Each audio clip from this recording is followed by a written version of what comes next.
Salut à tous les supporters de l'AS Monaco, j'espère que vous allez bien. Ouais, je me réveille tranquillement. Les autres, franchement... Ouais, les Lyonnais, franchement, y a rien... Ouais, je sais, Jean-Michel Aulas, mais les Lyonnais, enfin les supporters lyonnais, oui. Je sais qu'ils bénéficient de cette joie, mais qu'est-ce que tu veux que je te dise, moi? Au moins, les supporters lyonnais, ils ont pu... Bon, bah, allez vous faire taper, les Lyonnais, hein. C'est ce que je te dise. Non, parce qu'il faut dire, franchement... Rien à dire. Super match. Ils ont fait. C'est la première fois que je vibre devant un match depuis le début de saison, tu sais, sans supporters, avec le Covid, avec tout ça, parce que ça devient difficile. Mais là, on a vu quand même des Lyonnais se surpasser, des Lyonnais avoir la Juventus de Turin. Vous savez que nous, on les déteste, et c'est notre bête noire, la Juventus de Turin. Surtout qu'on a failli les sortir plusieurs fois et qu'à chaque fois, c'est avec des petits trucs. Voilà, tu le sais, ils font des petites tricheries, des petits trucs. Et ben voilà, ben là, ils sont tombés sur notre club de Ligue 1. Voilà, tu sais, parce que voilà, les Lyonnais, on leur a dit, s'il vous plaît, montrez-leur qui vous êtes. Et ben en fait, voilà, quand Zidane. Quand Sarri il a tapé l'épaule de Garcia, ben, c'était là, déjà d'entrée. Le match n'avait pas commencé, qu'il y avait déjà pénalty pour Lyon. Ah mais vous voulez jouer, on vous a ramené les plus grands joueurs de notre championnat. Ben oui, c'est comme ça, ben ça fait plaisir en tout cas, ils vous ont sorti, fermez-la, c'est comme ça. Merci aux Lyonnais et félicitations surtout parce que vous sortez un gros match. Moi, ben, mon oncle m'a dit il va falloir qu'il change de canapé parce qu'il a dû le ronger. Ah, après, il y a toujours ce débat, les clubs français, pas les clubs français. Moi, je suis pour que les clubs français gagnent en Coupe d'Europe pour apporter des points UEFA et... pour l'attractivité de la Ligue 1, ça fait plaisir. Regardez, les Lyonnais, ils ont déjà sorti quand même en pas mal d'années. Ils ont sorti City, ils viennent de sortir la Juve, ils avaient sorti le Real. C'est beau, c'est beau. Et ça fait que Lyon n'est pas pris à la légère. Il pourrait arriver en se disant que c'est un... Oui, mais c'est comme ça. C'est comme ça. Ça apporte de l'attractivité. Et même si ça vous énerve sur le moment, eh ben, sachez que c'est bénéfique pour tout le monde. Et donc, voilà, je tiens quand même à féliciter les Lyonnais pour leur match. Et puis, parce que c'est quand même la première fois que je vois un bon match depuis le début des matchs sans supporters. Là. L'autre match, ouais, donc Real Madrid contre Manchester City, d'ailleurs qui va être le futur adversaire des Lyonnais. Vous savez que c'est une formalité, hein. Oui. Non, ils sont pas bons. En fait, quand tu les pètes, ils essaient de te prendre tous tes meilleurs joueurs à chaque fois. Chaque fois qu'ils se font péter la gueule. Nous, ils nous ont pris, on les a pétés, ils nous ont pris Bernardo et Mendy. Et après, quand ils se font péter par un autre, ils vont vous prendre Aouar et Memphis. Enfin voilà, en fait, ils pensent qu'ils vont réussir à tout gagner en achetant tout le monde. Mais bon, après voilà, ça c'est un autre débat. Manchester City contre le Real Madrid. Real Madrid est passé totalement à côté de son match. Mais par rapport à quoi? Par rapport à Raphaël Varane aussi, il faut dire.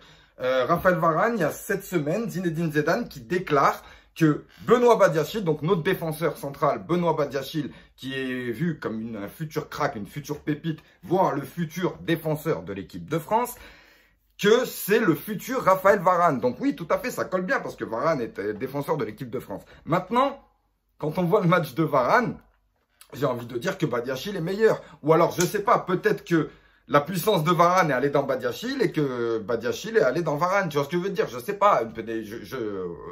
Voilà. Mais j'ai plus de mal à... Imagine que Badiachil, il a regardé le match de Ligue des Champions en disant, tiens, vu que Zidane il a dit ça, je vais regarder Varane parce que... Voilà, je vais faire tout ce qui reproduit. Parce que là, on est mal. Donc, on arrête les conneries. Et puis, j'aimerais faire une demande officielle à Corentin BJR. Est-ce que tu peux nous faire une vidéo sur Benoît Badiachil? Parce que Benoît Badiachil, comme je viens de le dire, c'est un futur crack. C'est une future, future pépite, futur grand joueur. Et il y en a beaucoup qui ne le pensent pas. Donc, est-ce que tu pourrais nous faire une vidéo où tu nous parles vraiment des points forts et des points faibles, où tu nous présentes vraiment Benoît Badiachil pour que même beaucoup de supporters monégasques puissent comprendre qui est Benoît Badiachil et parce que moi j'ai du mal à comprendre pourquoi il est autant décrié, même si je sais qu'il fait beaucoup d'erreurs, mais il y a la jeunesse, il y a tout ça à prendre en compte, tu le sais, c'est toi le pro de ce genre de vidéos, et ben j'attends qu'à voir. Merci Corentin Bégier. En parlant de défenseur central, voilà, la nouvelle recrue, Axel Disasi. Donc voilà, bah écoutez, voilà, moi c'est ça qui m'intéresse quand le joueur, il est dans le maillot posé à côté du logo. Ça veut dire que c'est bon, la visite médicale c'est passé, les discussions c'est passé, les bonus c'est passé, tout est passé, il a signé, ça y est, c'est bon. Voilà, c'est ça qui me fait plaisir. Parce que parler de joueurs qui n'ont même pas signé, que, enfin voilà, c'est ennuyeux, c'est embêtant, ça fait mal à la tête et beaucoup de gens s'embrouillent pour ça, alors que ça sert à rien, franchement, ça sert à rien. Il est là maintenant, il a signé, vous pouvez en parler. D'ailleurs, il y a une magnifique vidéo de Corentin Bégier, elle n'a pas attendu, elle avait été annoncée par Yayoux, elle est arrivée, une belle vidéo qui nous montre qui est Axel Disasi. Il a une base de données incroyable, Corentin Bégier, parce que là, si vous voulez devenir supporter de l'AS Monaco, voilà, par exemple, si vous êtes bordelais, venez, asseyez-vous, mettez la chaîne de Corentin Bégier et vous verrez qu'en fait, depuis le début de cette saison-là, il présente tout le monde. Donc, si vous voulez connaître notre club, notre équipe, nos coachs, tout, vous pouvez y aller. C'est des petites vidéos sympathiques de 4-5 minutes. Oui, non, je leur parle de minutes parce que non, c'est pas du racolage, t'inquiète. Et voilà. Donc, en 4-5 minutes, vous pouvez apprendre beaucoup sur l'AS Monaco, sur nos joueurs, sur nos futures pépites et tout ce qui s'ensuit. Merci encore à Corentin Bégier. Et puis donc, moi, concernant Axel Disasi, vous savez quoi? Axel Disasi, je le connais plus ou moins. Je sais qu'il a été très bon avec Reims, mais comment t'expliquer? Jean-Eudes Aoulou, quand il est arrivé à Monaco de Strasbourg, il me semble, ça devait être le futur Pogba. Quand Samuel Grandsir est arrivé à Monaco de Troyes, ça devait être le futur Lemar. Voire même, il était déjà meilleur que Lemar, tu vois. Et donc voilà, je vais pas lui lâcher, je vais pas lui cracher dessus, je vais pas lui jeter des pierres, il n'y a aucun problème. J'attends tout simplement de voir ce qu'il peut apporter. D'ailleurs, avec qui il va être associé, enfin voilà, tout ce genre de choses, et vraiment ce qu'il peut apporter. Et là, je me prononcerai, parce que j'en ai marre de dire, ouais, non, t'inquiète pas, on a lui, il est super fort, on a lui, il est super fort. Mais en fait, non, en fait, ils sont là, mais pour rien, les gens. Bah, ouais, après, voilà, non, désolé, non, je manque pas de respect aux joueurs, mais bon, vu leur salaire, ça va, je peux dire ça quand même. Oh. Donc on espère tous que Axel Disasi, c'est le déclenchement donc d'une série de recrues qui devrait arriver, prestigieuse pour certaines, franchement, il faut dire ce qui est. Il y a, voilà, on rapporte une nouvelle philosophie au club et là on le voit vraiment. Il y a du ménage qui est fait, il y a des joueurs avec du mental qui arrivent, il y a des joueurs avec une discipline qui arrivent, enfin du moins qui sont ciblés. J'ai pas envie de dire les noms, mais voilà, on entend parler de Wolf, de Godze, de Haidara, enfin voilà, il y a pas mal de noms qui sont cités et on sait que ces joueurs-là, c'est des modèles de discipline. Maintenant, on attend de voir. Axel, il est déjà là. On a besoin de défenseurs. Il y en a qui disent que c'est pas assez. Il y en a qui disent qu'il faut encore. On va voir ce que le club met en place. Et puis pour la suite, je vous dirai plus tard. Oui, pour le match. Le match, moi, ça me fait plaisir. Il n'y a pas de souci.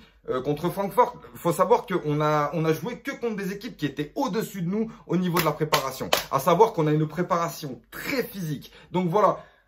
On voit de belles choses, on voit des choses un peu moins bonnes, mais voilà, ce n'est qu'une préparation encore. Et je vous rappelle que physiquement, c'est très difficile. Et surtout quand on joue contre une équipe beaucoup plus fraîche que nous, au niveau du rythme de jeu. On était censé jouer contre Bordeaux, voilà, mais le problème c'est que l'entraîneur il s'est barré. Ouais, dans la nuit du 1er au 2 août, il a quitté la ville. On aurait vu sur le pont d'Aquitaine. Et puis là, il est activement recherché par... enfin voilà, comme je l'ai dit, si vous êtes bordelais, les gars, venez, il n'y a pas de souci. Et moi, je vous rappelle que le 18 août, je serai sur une chaîne de l'Olympique de Marseille. Donc, je vous laisserai le lien d'ici là. Le 18 août, n'oubliez pas, 21 h. Et il me semble que le 11 août, le mardi 11 août, le grand décrassage va reprendre. Donc, voilà, il y a une journée exceptionnelle Ligue des Champions. Donc, Thomas va commencer à lancer les hostilités. On va voir qui sera là, qui ne sera pas là. Et oui, il y a beaucoup de choses à dire, comme tu dis. Et on espère que vous serez nombreux et qu'on va rigoler. Par contre, bon, non, c'est bon, tranquille. C'est bon, tranquille. C'est bientôt les vacances, les gars.